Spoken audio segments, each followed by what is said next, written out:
KCAA.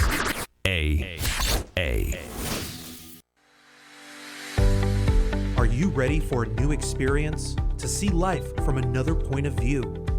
New hope, new expression, new joy.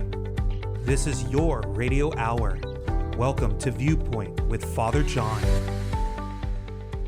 And welcome, friends. You're tuned to NBC Radio, KCAA, 1050 AM, 102.3 FM, 106.5 FM, or you can listen from anywhere around the world at kcaaradio.com. This is Viewpoint with Father John. I am your host, Father John Reed. As a reminder, you can follow us on both Instagram or Facebook. Just go to Viewpoint with Father John, and you can stay in touch on those platforms. You can send me messages, and I appreciate the messages I do get. I get them from all around the world. It just blows me away.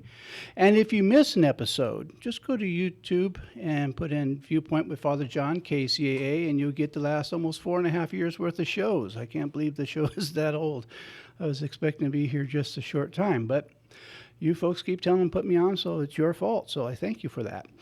And also, I am on Twitter. Why? I don't know, but I am. But it's at Father John Reed. Father is spelled out, and Reed is the proper Irish R-E-I-D. Anything less would be uncivilized. And so you can find me there as well and send me messages. All of God's children are endowed with extraordinary purpose and ability. I'm on a quest to help as many as possible in fully realizing their divinely inspired potential. Disposing a false narrative and embracing genuineness inspires clarity of purpose. My role is to help overcome self-imposed limitations in realizing one's spiritual potential. And folks, as always, I'd like to tell you about the best pharmacy just west of the Mississippi, which is Claremont Pharmacy, which fortunately they decided to open up in Claremont, California. I thought that was good thinking, yeah. And it's on the corner of Indian Hill Boulevard and Arrow Highway. Dr. Nikki Ho is the proprietor of that establishment, and they take care of all my pharmaceutical needs. I almost got some gas X there, didn't I? And so, my goodness, sorry, NBC. Send Mark the bill. Anyhow, they take care of all my diabetic stuff, a little bit more of the gastro stuff will be later. Right. But anyhow, tell Dr. Nikki I said hi. You'll be glad you went there. And if you want the best DJ services in all the world now, I mean, Frank just works the show, but he also has LakesideDJServices.com. And, he does a great job. And I know that he has some weddings coming up and some other school events, and he also has a photo booth, which is a lot of fun. You go there and you put on these different costumes, or, for extra $20, you don't have to wear costumes at all. But He doesn't want me to tell you about that. But he's looking at me through the glass like, oh, boy. Oh, man, he's going to mess with tonight's show quite a bit for that one. But, again, you can book him for stuff at LakesideDJServices.com. He really does a fantastic job. He's not like some people that go in there and they decide what they're going to do. He comes in and finds out what you would like, and you actually get the show that you wanted for your guests. And so it's a neat thing to do. And from listening to the show that Frank is absolutely trustworthy. And finally, just a reminder of my friend Glenn Kirshner with Justice Matters on YouTube. If you want straight information on the legal things going on, this is the guy to follow. I personally support what he does financially, so I want to throw that out there. And you can too if you decide to, but the YouTube stuff is free. Glenn was a federal prosecutor for 25 years, and then he was also a JAG lawyer in the Army, prosecutor for 6.5 years. So he served his country quite well, but most importantly, he's a man of integrity. If he says it, you can count on it. You know me, as my listeners, I fact check everything, and Glenn is, I think, I'm at still 99.9% of the time. I haven't been able to catch him in a place where it wasn't accurate. Wow. In one place, he did start to misspeak, and I'll be doggone if he didn't come back and say, you know what, I said this, but I misspoke. This is what it is. So he's a man of integrity, so I enjoy that. Tonight, I have a very special guest. I'm very excited to have him. In fact, I was on his podcast a couple weeks ago, and his name is Dean Wright, and he works with Step Up on Second. But he also has the podcast, The Terminally Unique Podcast. Terminally Unique Podcast. And, and I have terminal dementia, so and it's killing me tonight. But this program where Dean serves works with homeless. and also substance abuse, which sometimes go hand in hand, sometimes don't. But I wanted him to share tonight what this program does, what his work entails, because I think we see things in the news regarding the homeless, and we kind of pass it off like, okay, that's someone else's problem, when it's really all of our problem. It's a humanitarian problem. These aren't bad people trying to get good. They're people who are wounded trying to find some solutions. And so Dean is in the business of helping find these solutions. So Dean, welcome to the show. Thank you so much, Father John. I appreciate coming on here, and appreciate you coming on my show too. I had such a great time with you. I was like looking to spend time with you any way I could. So, Well, I appreciate it. I was going to say something outrageous, but I'm already in Dutch with NBC once tonight. Yeah, you're already in trouble. Yeah. Well, you know, just because I'm an old one doesn't mean I have to advertise what it is, right? Yeah, that's Gotcha. right. That's right. So let's talk about Step Up on Second. What is that? So it's a nonprofit organization that helps house homeless people, and we provide mental health services for them, and yeah, it's just all around. It started off with one office in Santa Monica on 2nd Street, hence the name Step Up on Second, and they started providing services there, and it's just grown from there over the years, and to where now we're nationwide. I mean, we're not in every state, but we have offices in Atlanta and in Florida, and all throughout California, up in Sacramento, all the way down to in San Bernardino County, LA. So we're everywhere, and there's two halves to the organization. There's the housing half, and then there's the mental health half, and the housing half is the part that I work for. But I'm also a therapist there, and so I do provide some therapy services, even though I'm on the housing half. There you go. Yeah. It's been an amazing journey for me, because I've grown up in LA my whole life, and I remember as a child there was it was a few scattered people here and there that were that were obviously homeless, and over the years it just like multiplied. Yes. Every decade it would like double or triple the amount, and then about 5-6 years ago I was working in drug treatment, and I was hanging out in Hollywood a lot, and I was just like, I was kind of like overtaken by how many people are suffering this this terrible lifestyle, or I don't even know what to call it. It's just a terrible fate. Sure. And I had the opportunity. Somebody that I knew started working with them, and he told me about it, and he gave me the opportunity to work for them, to apply with them, and I started working about 3.5 years ago, and I tell you, it changed my whole perception on what homelessness is, and it's like, and it's interesting when you talk to people around, and they talk about homelessness, and they kind of talk about the people who suffer homelessness in a way that it makes it their fault, or makes it, or it's like looked down upon. And I know how easy it is. I know how easy it is to look like that, because all of a sudden you look down your street and there's people living on the sidewalk, and all the things that happen when people have to live that way. But when you get to know people, as individuals, and you get to hear their stories, and it like hurts my heart, when I hear people talking about it like that, and I just feel like I need to educate people, as much as I can. Well, yes, and we've tried to turn into a law enforcement issue when it's much deeper than that, because nobody wants anyone sleeping in front of their door, or right. or peeing on the back of their building. Exactly.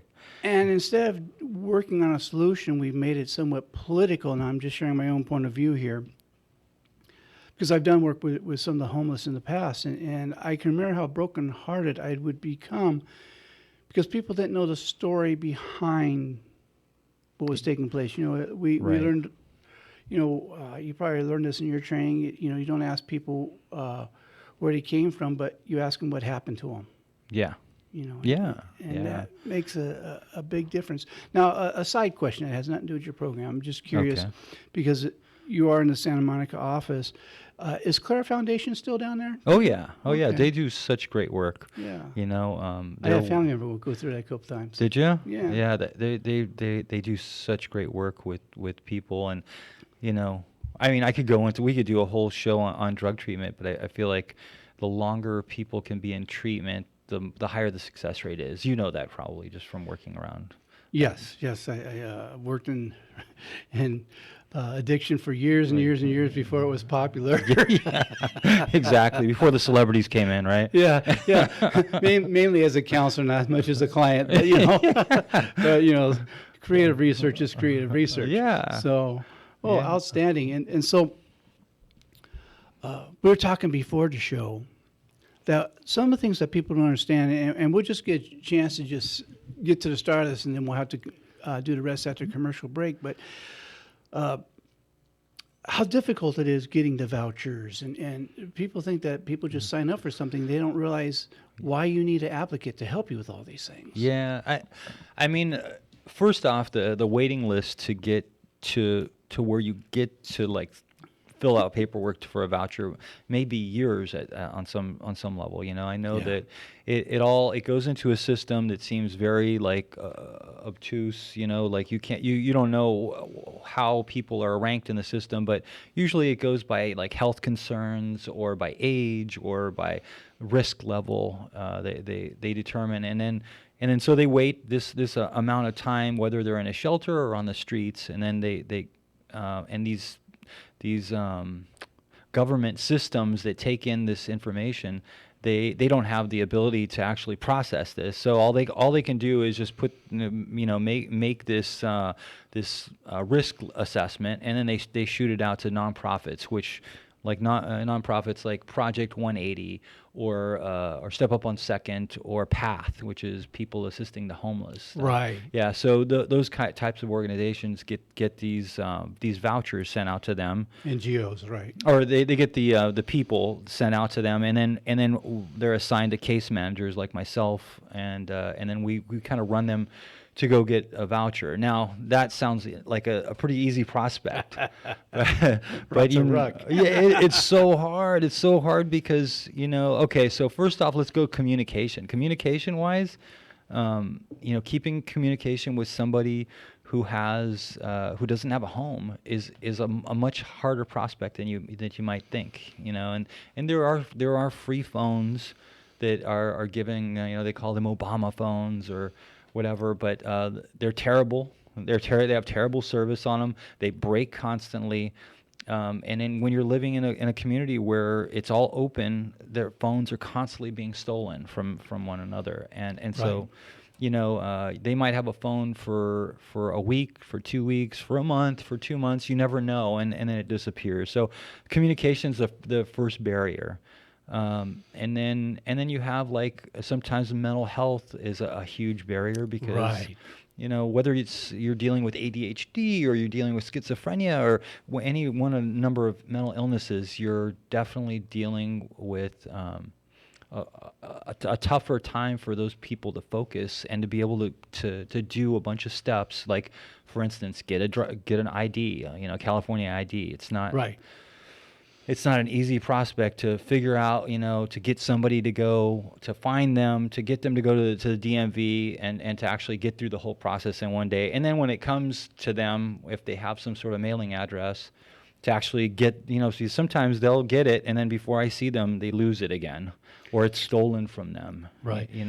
Well, real quick, speaking about losing our address, Frank's looking at me through the glass. If I don't go to commercial break, my show's going to lose its address. So you're listening to Viewpoint with Father John. My guest this evening is Dean Wright, and we'll be back in 90 seconds.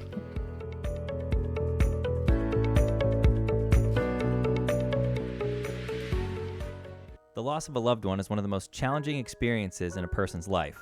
It's hard to know where to turn to make your loved one's final arrangements. Jesse Ruiz at Personal Funeral Planning in Ontario will treat you and your loved one with the respect you deserve. Jesse served in the Marine Corps in Desert Storm and understands what it takes to provide loyal, personalized, and empathetic service to those who need it most. The families of Michael Jackson, Brittany Murphy, Ed McMahon, and many others have trusted Jesse to provide them with the highest level of service and support. To work with Jesse, call 909-762-4027, 909-762-4027, or visit their website, www.4pfp.org. www.4pfp as in personal funeral planning.org. Jesse Ruiz and Personal Funeral Planning, veteran-owned and operated, helping you plan a personal, lasting tribute for your loved one. www.4pfp.org. You may think every weather app is the same until you see WeatherBug over-deliver on so many layers. With more free map layers than any other weather app, WeatherBug warns you the moment lightning strikes near you, prepares you for your commute with road conditions, routes, and even cameras. With everything from pollen and air quality to severe storm risks, radar, and satellite coverage, WeatherBug prepares you for the unpredictable. Download the WeatherBug app, trusted by over 10 million users, today for free.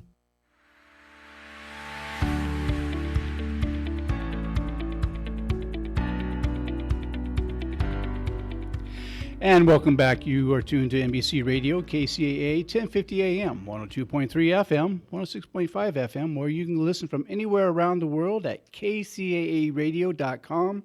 This is Viewpoint with Father John. I am your host, Father John Reed. And shout out to some of the people who have been sending me a lot of messages this last week. I appreciate that you've been checking in on me because you know I've been having some ups and downs with the illness. And thank you for continuing to check on me. I appreciate it. And glad to have Frank here, who's doing some incredible stuff with his business there, so it's good.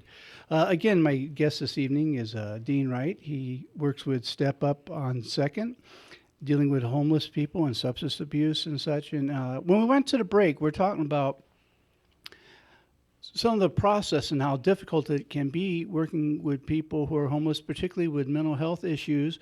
During the break, we're talking about how the fact that just because someone came in a good mindset today doesn't mean they'll be in that mindset tomorrow, particularly if they're schizophrenic or bipolar. Yeah. I mean, any number of mental illnesses. Mm-hmm. You're dealing with one person one day, and then maybe a day or a week later, it's like completely different, personality or focus level, and oftentimes it's the instability of living on the street and not having that access to the easy things that we think of, like, a faucet and a cup that you can take your medications with at a certain time, with a clock on a wall that you can take your medications with every time at the same time every day. And then people, like, again, stealing medication from one another, or yeah.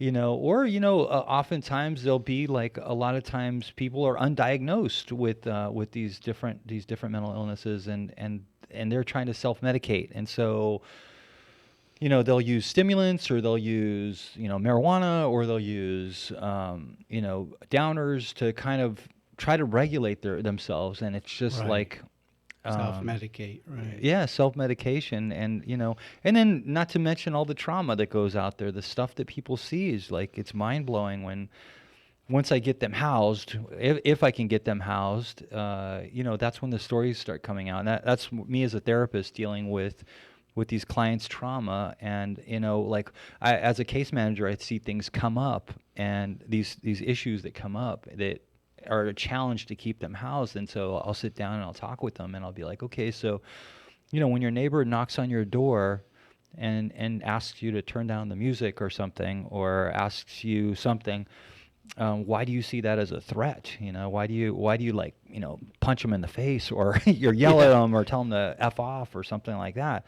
And so, we go over where the feelings are coming from, but that to unwind all those experiences, all that trauma, it takes years, and I really do feel like I do see it, and over the last few years that I've been working there, I've seen improvements, but it's like a 2 steps forward, 1 step back type of situation, and people have to go through it at a certain speed, but there are success stories. Well, yeah, and some things that can be issues that you have to face is, do they have a doctor?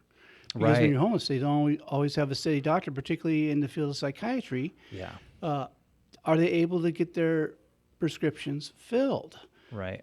Right. And some of them, because of how they look or how they may smell, there's some pharmacists that won't let them in the pharmacy. Yeah. Yeah. So they're having trouble getting their medications then. But also, as we were talking about during the break, with certain diagnoses, and I'm using these two interchangeably a little bit, even though they're not, but because it happens most often with these two, and which is bipolar disorder, manic depressive, for those who don't know what that means, and schizophrenia. A lot of times when they start feeling better, they stop taking the medication because they don't think they need it anymore, or they don't like the side effects. Right, right. Both of those two things, it seems like, they start getting better, and they're like, oh, okay. I think that I just needed a little bit to stabilize myself, but I'm okay. And you know what? When I'm taking it, it makes me feel tired. It makes me lethargic, and it makes me gain weight. There's all kinds of side effects that most of them don't like. I don't feel myself. And so then they stop, and then they kind of go through this cycle, in and out, in and out. It's rough. How come you looked at me that way when you said makes me gain weight? you call me Oh, Gordo? that's why I'm wearing a jacket, so no one can see. You heard that, folks. He called me Father Gordo. But but another thing that happens that I used to see from time to time, and I'm interested in your experience in this, is sometimes when they were desperate, they would sell their medications to Yeah. other people, particularly Ritalin, Yeah. because we used to call it pharmaceutical speed. Right. That's what it is. And so they don't have what they need. And, I had forgotten a lot about that till I was out in L.A., a few months ago. And I see on this telephone pole, these people are offering to buy diabetic test strips. Oh, And yeah. because a lot of people can't get them. And Yeah.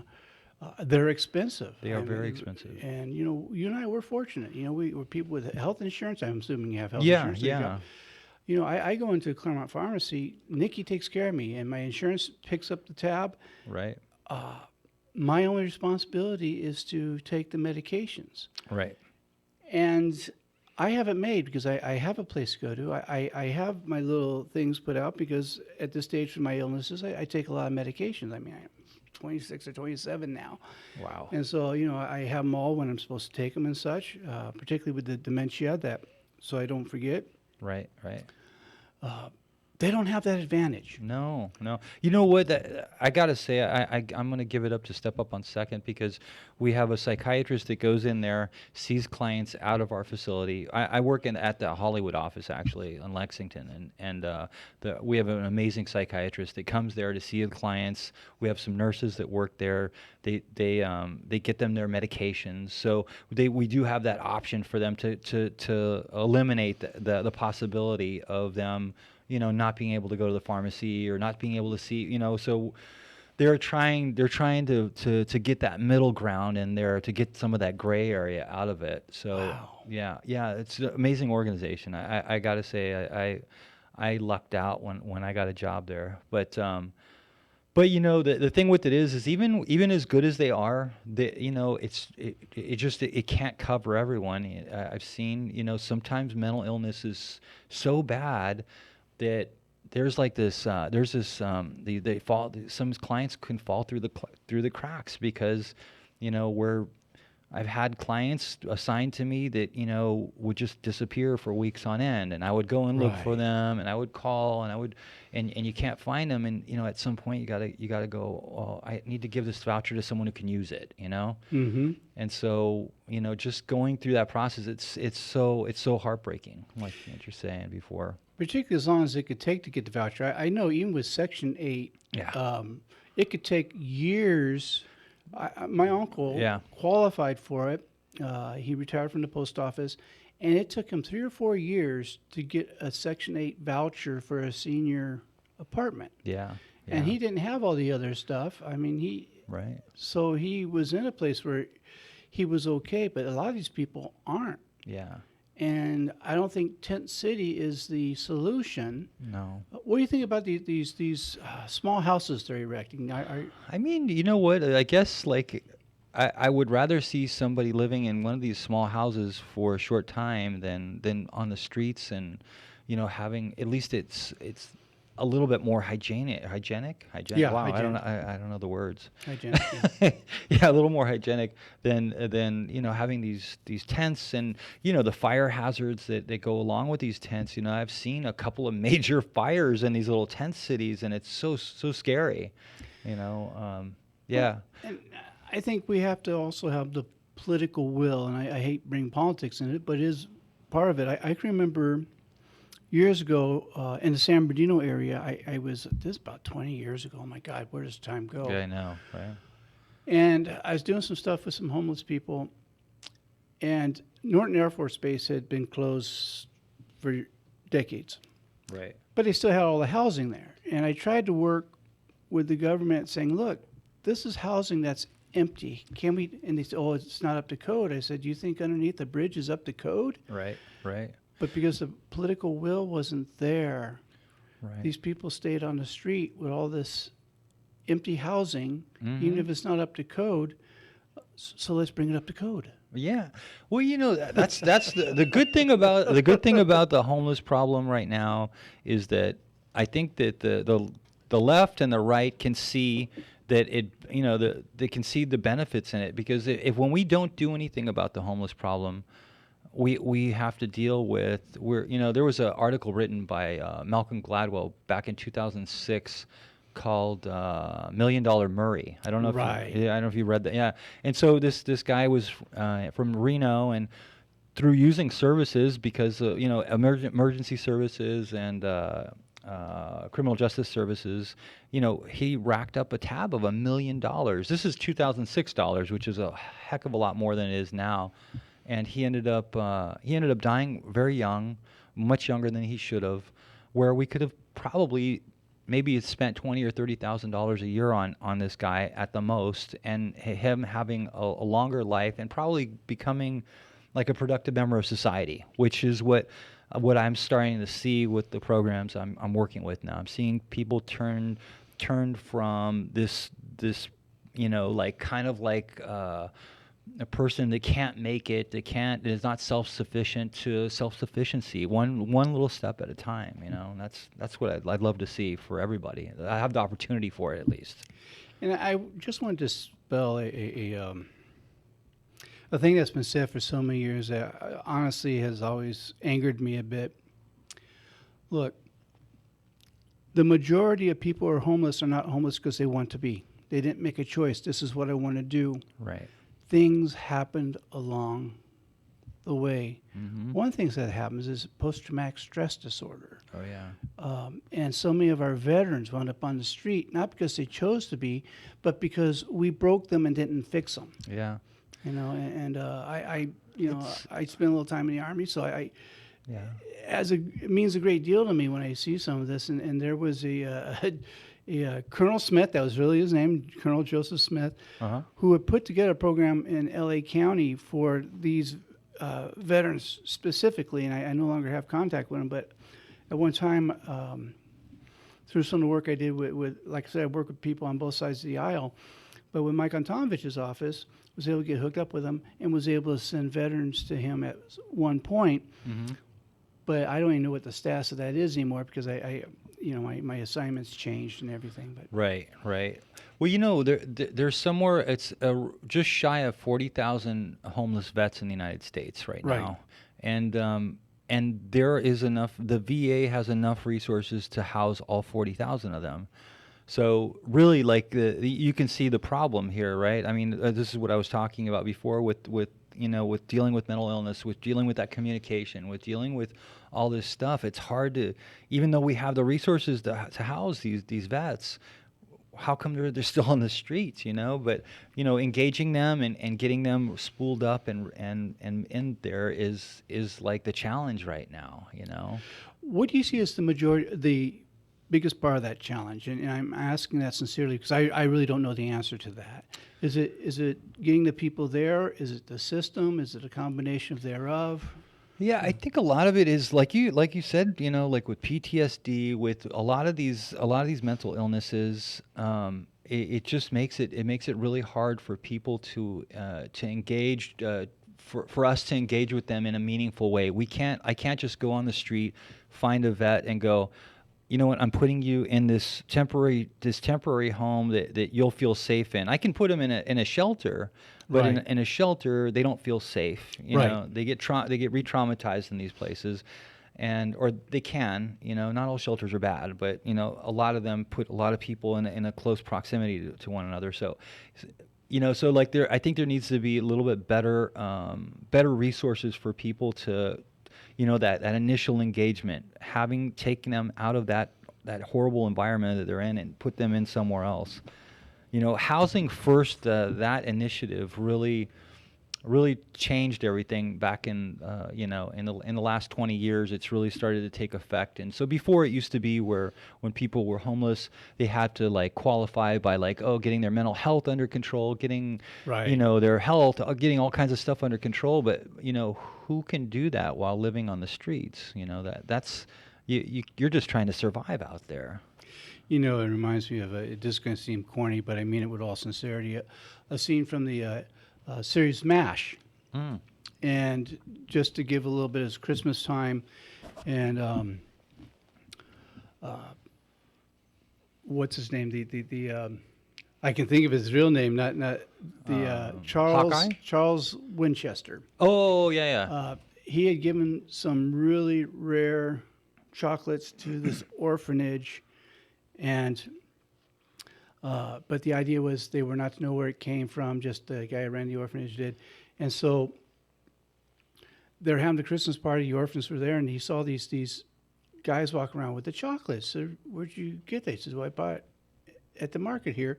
And so Winchester pulls the guy out. He says, "I told you that these are for the kids, and you sold them." Right. He says, "Well, I'm sorry. I can give the money back if you want, but I was able to use that money to buy rice and put a new roof on the place." And Winchester stopped him and says, "Where are my manners? I forgot. How can a child have dessert before he's had supper?" Oh, wow. And it hit me really deep because we're dealing with that in this. How can people take care of their mental health issues if they don't first have a roof over their head, or the Yeah. basics, or even nutrition? Yeah. Because a lot of mental health issues, as you know as a trained therapist, can be triggered by nutritional issues. Yeah. When you're really hungry, and if you're diabetic, like I am, it can sometimes your blood sugar drops, and you can look like you're drunk when you're not drunk. Yeah, I know. And like bipolar disorder, for instance, they've done a lot of studies, you know, like with a ketogenic diet, and actually that really benefits a bipolar disorder if anybody has that, which is kind of interesting if you think about it. But it makes sense because if you take in carbohydrates, it kind of triggers like an energy response in you, which of course could trigger a manic response in you Yes. too. So yeah, like nutrition, the things you eat, the kinds of food you eat, the quality of foods you eat, all of that stuff, it makes a big deal. And then also talk therapy is, you know, I think a lot of people think it's like, you know, hippie or mumbo jumbo, but Right. I know that the people that I've dealt with, you know, I've seen so much growth, and so people come from really dark places to much better places, you know. Well, if you don't get down to causes and conditions, you never get to what's at the baseline causing this. And, you know, we used to say that until we learn our lesson from the experience, we have to re-experience the lesson. But when Yeah. history repeats itself, the price goes up. Right. And so this is a lesson I'm glad we're finally learning, because the price keeps going up. Look at it. You said it so well earlier that each decade we have more and more homeless. And we've learned so much with mental health. You would think that, well, it's one thing to learn, it's another to be able to implement. Yeah. Yeah. And what you're doing is you're implementing in the most important basic way. That I think one of the reasons I wanted to have you on the show was because I think there's a number of people who don't know that these programs exist. Right. That's kind of what we were talking about before, with like having the resources to home all the to house all the vets, and not having that done. You're like, why? There should just be a line somewhere. Come on over here and we'll put you in housing. But It's a little more complicated. Well, is he? Frank's tell looking us? at me through the glass like, Oh, speaking of man. lines, I'm not going to get my bowl of soup if we don't go to commercial. Okay. And so you're listening to Viewpoint with Father John on NBC Radio, KCAA, and my guest this evening is Dean Wright, and we'll be back in 90 seconds.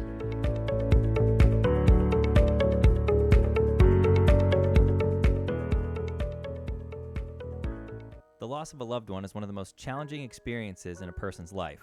It's hard to know where to turn to make your loved one's final arrangements. Jesse Ruiz at Personal Funeral Planning in Ontario will treat you and your loved one with the respect you deserve. Jesse served in the Marine Corps in Desert Storm and understands what it takes to provide loyal, personalized, and empathetic service to those who need it most. The families of Michael Jackson, Brittany Murphy, Ed McMahon, and many others have trusted Jesse to provide them with the highest level of service and support. To work with Jesse, call 909-762-4027, 909-762-4027, or visit their website, www.4pfp.org, www.4pfp as in personalfuneralplanning.org. Jesse Ruiz and Personal Funeral Planning, veteran-owned and operated, helping you plan a personal, lasting tribute for your loved one. www.4pfp.org. You may think every weather app is the same until you see WeatherBug over-deliver on so many layers. With more free map layers than any other weather app, WeatherBug warns you the moment lightning strikes near you, prepares you for your commute with road conditions, routes, and even cameras. With everything from pollen and air quality to severe storm risks, radar, and satellite coverage, WeatherBug prepares you for the unpredictable. Download the WeatherBug app, trusted by over 10 million users, today for free.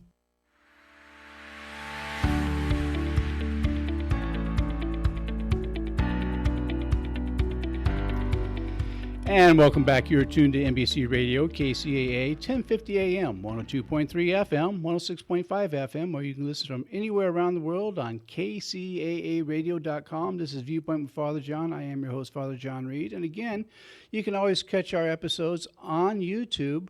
And if you get a chance and you watch it, please subscribe, because that's good for our program and helps build the numbers a little bit. And NBC really likes it when that happens. Okay. Oh, yeah. But most of all, be sure to tell your friends about the program, because I enjoy when someone gets a hold of me and says, I'm glad you talked about the subject because I have a relative or I'm going through this.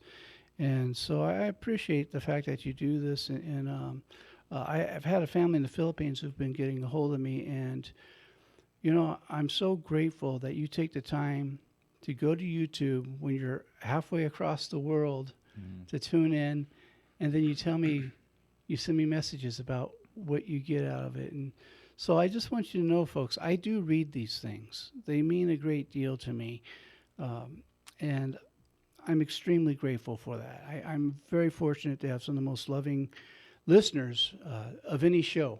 I mean, I'm a really fortunate guy. And so anyhow, my guest this evening is Dean Wright, and he's been talking to us about dealing with homelessness and mental health issues, and he works with the program Step Up on 2nd, and he's in the Hollywood office. He's a glamour child. Glamour guy, yeah. But you have offices everywhere. You maybe Right. in this area. Yeah, there's some in San Bernardino. They have offices in Santa Monica and San Jose and Sacramento, and they're just growing by leaps and bounds, because obviously the homeless problem has been growing by leaps and bounds. So what would somebody Google if they want to find out about your program? They would just go to stepuponSecond.org, and there's a lot of information there on the website that talks a lot about our programs. But there's a lot of good programs here in LA that are in LA, the greater LA area that deal with homeless. PATH is also an amazing organization too. They do really a lot of great work. And Project 180, they mainly work with people, formerly incarcerated people, Right. which is it's so needed. But for those of you looking on YouTube, Frank is putting it on the monitor at this time so you can see. He's giving you a demo about how you can check the different places on the drop-down menus. And so this is a place you want to go. It's called stepup.org. And thanks, Frank. I appreciate that. he always does such a great job. Yeah, the one misconception is that because I tell people about what I do, and I probably field like 8-9 calls a day about, hey, I'm homeless and I need help, and it's heartbreaking because the only thing I can do is is tell them to go to get services. If they have mental health services, go to some of these service providers, and through them is how they can sign up for housing. And then they have to go through the system. I wish I could just take them on and just go sign you up, and I'm going to find you some housing. But there's all these steps in the process, But you can give them direction. Here's where you need to go to start. That's exactly what I do. Yeah.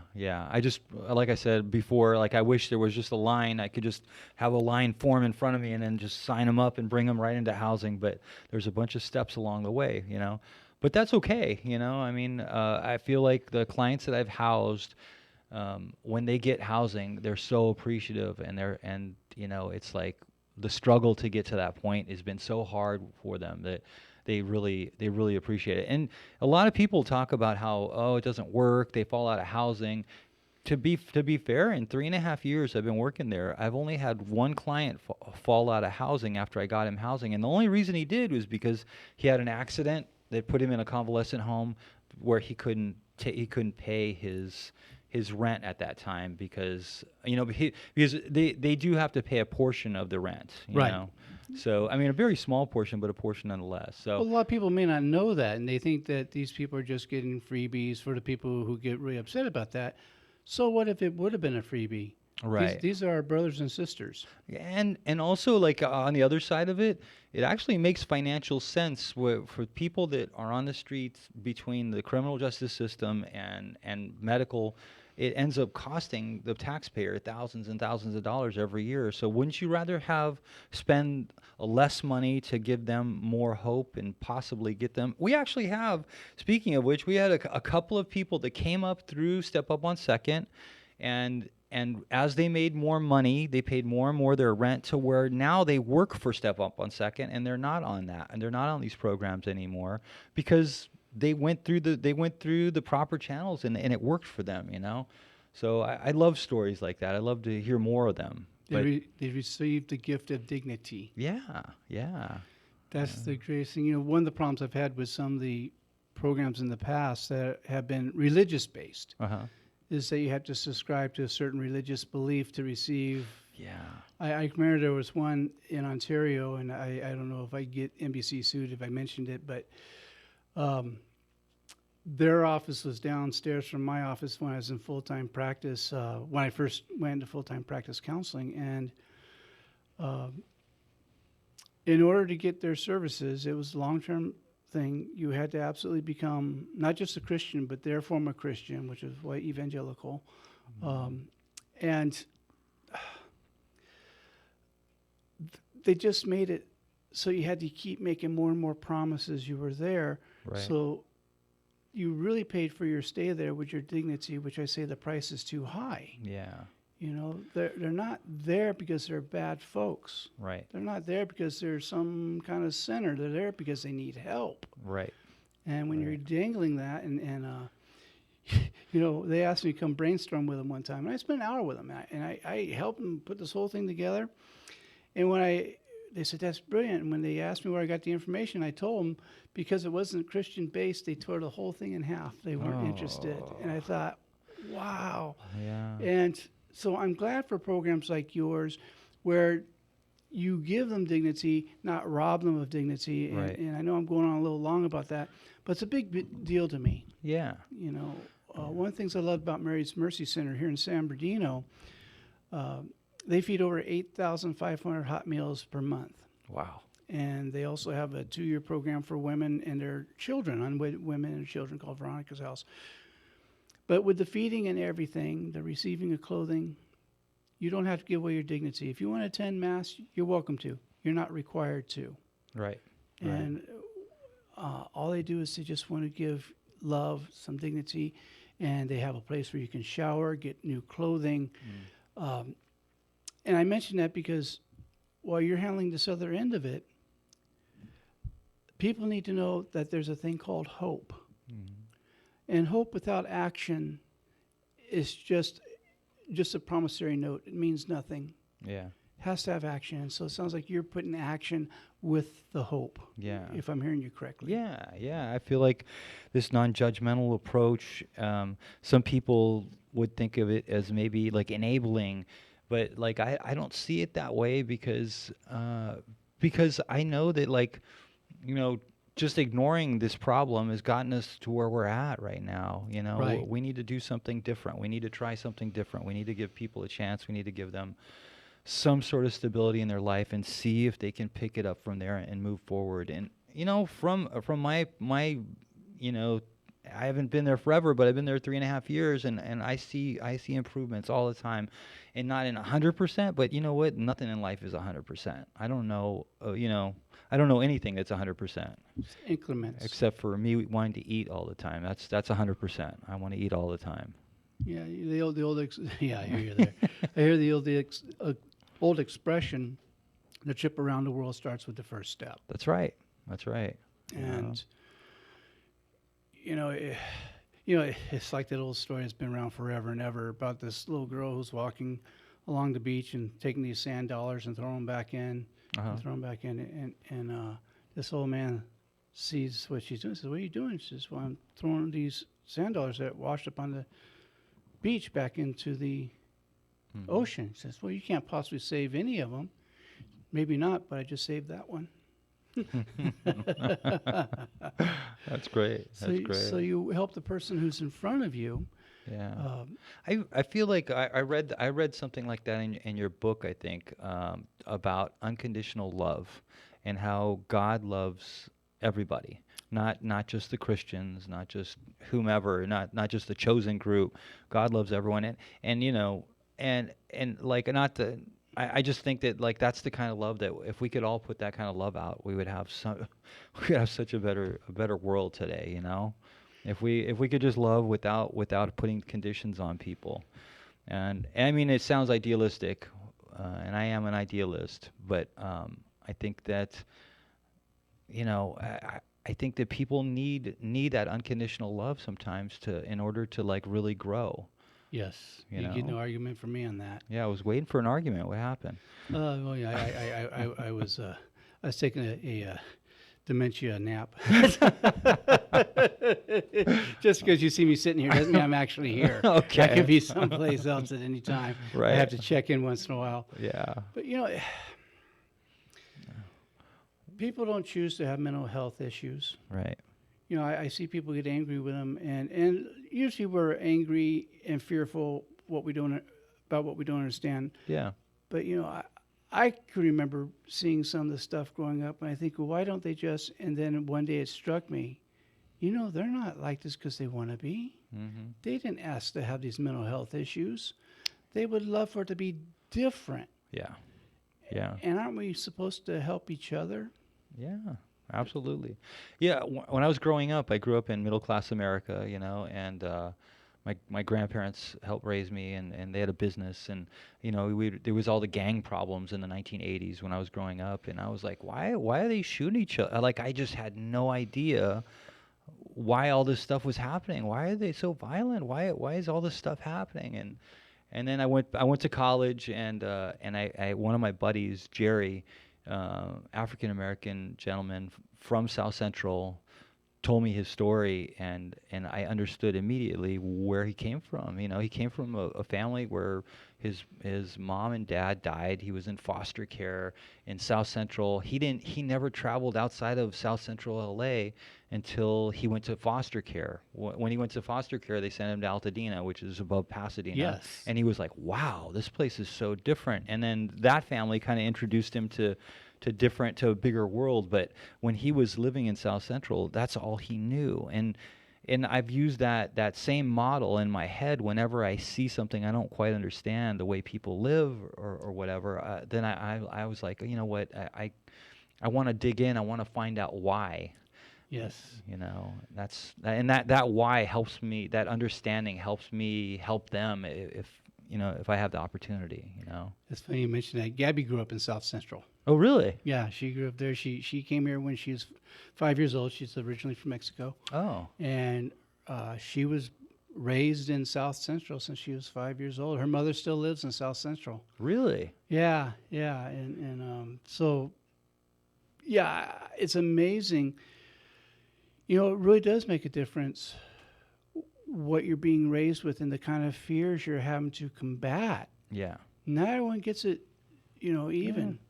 you know. I mean, I even think about like just the price of rent in LA. Oh yeah. I'm looking for a new place right now, and I'm like, I work for a homeless organization or a place that's supposed to house homeless people, and I can't afford afford rent in LA. I mean, it's like $1,900 for a 1-bedroom apartment nowadays. I mean, yeah, like so you don't even have to have a mental health problem in LA to be homeless. You could just some of my clients have domestic violence where they were counting on a spouse that was violent, and then they were taken, they're separated at some point, and then what do you do then for money, or And then you blame the victim. yeah, exactly. End up in a shelter, and yeah, it's rough out there, but there's many reasons for homelessness, but And shelters aren't fun. Let's be real clear about that. No. People don't go there because they're looking for a vacation at the Ritz-Carlton. right. Shelters, as well-meaning as they are, and I support them, don't get me wrong, they can also be very dangerous places. Yeah. Where a lot of rapes take place, a lot of Lots of theft and theft. what do they call it when they bully somebody and they take their money? Gosh, why can't I think strong of a arm word? robbery. Something like that. Let's just call it that. Yeah. Yeah. but yeah, no, I mean, I feel like they do as best a job as they can. But I remember picking up one of my clients from a shelter to go show her an apartment, and she didn't have shoes. And I go, what happened to your shoes? Oh, they stole them. Yeah. So luckily I have a really great network on Facebook, and I put the word out, and I got about 50 pairs of shoes donated. So I didn't donate them all to her, but I gave her a few pair, and then kind of spread them around. But yeah, I mean, that's the one good thing about social networking is like, there's a lot of good people out there, and if they see a need, they can you can reach out and reach a lot of people quickly. I think the word you might be looking for is you got perpetrated on. Yeah, perpetrated. That's right. There's my old law enforcement background. How about that? Yeah. You can tell someone once worked in law enforcement. Oh, yeah, that's right. Wow. Yeah. We're down to our last 3 minutes. Yeah, I was just looking. Yeah, the time goes by quick. It flew. Yeah. And what are some thoughts you'd like to leave our listeners with on this topic? What do you think is important for them to know or consider looking into? If I could impart anything to anybody, it would be to get to know somebody that's homeless, to actually sit down and talk with them, buy them a cup of coffee if you can, or a lunch or something, and talk, get to know somebody, because when you start knowing the personalities behind it, it becomes a whole different game for you, or it was for me. Like I saw, and each story is different, and each story that brought them to where they're at, it's heartbreaking, and it's also like a testament to the human spirit that they can be surviving. I have a 65-year-old woman on my caseload who's been homeless for 20 years. In her mid-40s, she went homeless, and because of some trauma, and she's been homeless for 20 years. And like, how do you survive? How do you survive on the streets for 20 years? I don't know how you do it. And so I mean, that's what, if I can impart one thing, I'd say get to know them, personalize it, and you'll definitely come away with a different perspective. Speaking of that, I want to dedicate tonight's show to an old friend, God rest his soul, David Lay. And David was on the streets for about 20 years, did his own dentistry work with a set of pliers, would have to pull his own teeth out. Yeah, Wow. He did all that. And he got sober. And he wound up going to school. He wound up becoming a KDAC, a drug and alcohol counselor. Right. We used to call him KDAC. I'm sorry, I'm an old guy. And wound up working for Charter Oaks, which is now Aurora Hospital. I used to work for them myself. And when he died, I got to give him last rites and stuff. He was so grateful. And one of the things he said that really got me was he was living somewhere and someone stole his clothing. Instead of being angry, he was so excited. He said, I've never had anything worth stealing before. This is so Cool.